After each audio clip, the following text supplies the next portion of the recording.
India news हट, भारत की खबरें सच्चाई के साथ।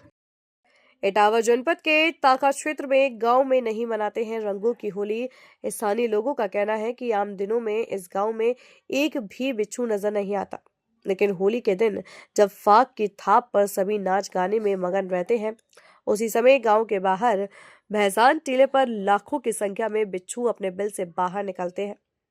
कहा जाता है कि ये बिच्छू स्वभाव से तो पक्के होते हैं, लेकिन होली वाले दिन जब लोग अपने ऊपर पदक एक दूसरे पर फेंकते हैं तो ये बिच्छू किसी को डंक नहीं मारते।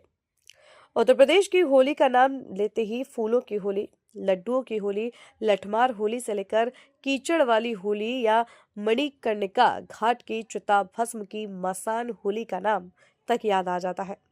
लेकिन क्या आपको पता है कि उत्तर प्रदेश के ही एक गांव में खेली जाती है बिच्छुओं वाली होली? जी हाँ, इस गांव में लोग एक दूसरे पर गुलाल या गीला रंग नहीं लगाते, बल्कि बिच्छू फेंकते हैं।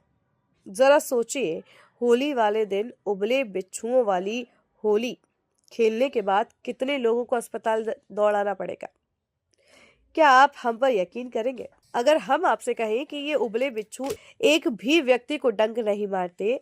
यह सच बिल्कुल है, जिसे अभी तक सुखाया नहीं जा सकता। स्थानीय लोगों का कहना है कि आम दिनों में इस गांव में एक भी बिच्छू नजर नहीं आता है, लेकिन होली के दिन जब फाग की थाप पर सभी नाचने गाने में मगन रहते हैं, उसी समय गांव के बाहर भैसान टीले पर लाखों की संख्या में अपने बिल से बाहर निकलने लगते हैं। कहा जाता है कि ये बिच्छू स्वभाव से तो पक्के होते हैं, लेकिन जब लोग अपनी उपज एक दूसरे पर फेंकते हैं तो ये बिच्छू किसी को डंक नहीं मारते। स्थानीय लोगों का कहना है कि वे होली की शुभकामनाएं देते आते हैं। बताया जाता है कि संधाना गांव में बिच्छुओं की होली खेलने की यह परंपरा सैकड़ों साल पुरानी है।